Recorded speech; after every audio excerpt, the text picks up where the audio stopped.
आदित्यहृदयं ततो युद्धपरिश्रान्तं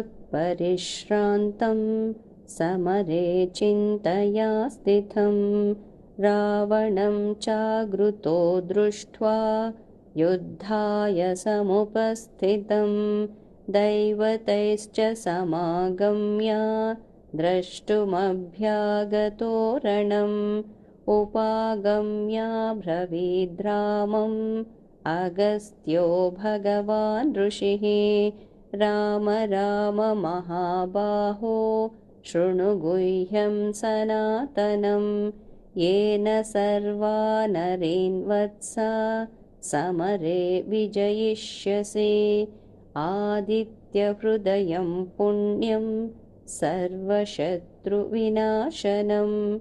जयावहं जपे नित्यम् अक्षय्यं परमं शिवं सर्वमङ्गलमाङ्गल्यं सर्वपापप्रणाशनं चिन्ताशोकप्रशमनम् आयुर्वर्धनमुत्तमं रश्मिमन्तं समुद्यन्तं देवासुरनमस्कृतं पूजयस्व विवस्वन्तं भास्करं भुवनेश्वरं सर्वदेवात्मको हेशा तेजस्वी रश्मिभावनः एष देवासुरगणान् लोकान् पाति गभस्तिभिः एष ब्रह्मा च विष्णुश्च शिवस्कन्धः प्रजापतिः महेन्द्रो दनधः कालो यमः सोमो ह्यपाम्पतिः पितरो वसवः साध्या ह्यश्विनौ मरुतो मनुः वायुर्वह्निः प्रजाप्राणः ऋतुकर्ता प्रभाकरः आदित्यः सविता सूर्यः खगः पूषा गभस्तिमान् सुवर्णसदृशो भानुः हिरण्यरेतादिवाकरः हरिदश्वः सहस्रार्चिः सप्तसप्तिर्मरीचिमान् तिमिरोन्मथनः शम्भुः त्वष्टा मार्ताण्डकोऽंशुमान् हिरण्यगर्भः शिशिरः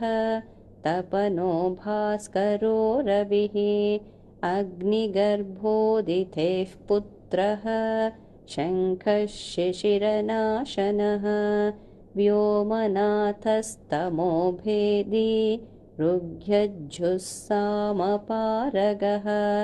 घनावृष्टिरपां मित्रः विन्ध्यवीथिप्लवङ्गमः आतपीमण्डली मृत्युः पिङ्गलः सर्वतापनः कविर्विश्वो महातेजा रक्तः सर्वभवोद्भवः नक्षत्रग्रहताराणाम् अधिपो विश्वभावनः तेजसामपि तेजस्वी द्वादशात्मन्नमोऽस्तु ते नमः पूर्वाय गिरये पश्चिमायाद्रये नमः ज्योतिर्गणानां पतये दीनाधिपतये नमः जयाय जयभद्राय हर्यश्वाय नमो नमः नमो नमः सहस्रांशो आदित्याय नमो नमः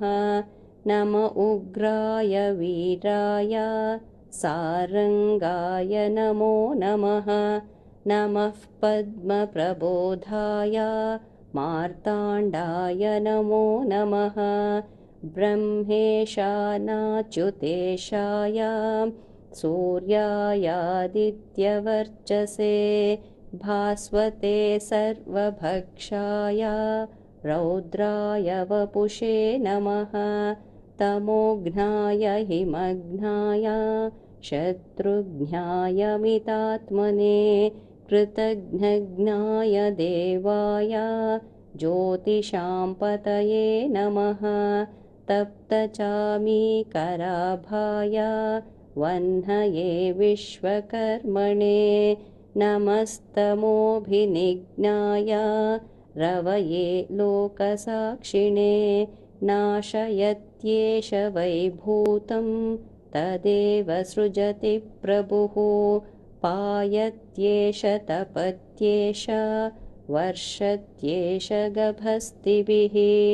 एष सुप्तेषु जागर्ति भूतेषु परिनिष्ठितः एष एवाग्निहोत्रं च फलं चैवाग्निहोत्रिणां वेदाश्च क्रतवश्चैव क्रतूनां फलमेव च यानि कृत्यानि लोकेषु सर्व एष रविः प्रभुः येन मापत्सु कृच्छ्रेषु कान्तारेषु भयेषु च कीर्तयन् पुरुषः कश्चिन्नावशीदति राघव पूजयस्वैनमेकाग्रह देवदेवं जगत्पतिं एतत्त्रिगुणितं जप्त्वा युद्धेषु विजयिष्यसि अस्मिन् क्षणे महाबाहो रावणं त्वं वधिष्यसि एवमुक्त्वा तदागस्त्यो जगाम च यथागतम् एतच्छ्रुत्वा महातेजाः नष्टशोको भवत्तदा धारयामास सुप्रीतः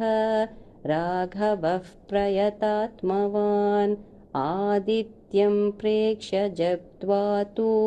परं हर्षमवाप्तवान् त्रिराचम्यशुचिर्भूत्वा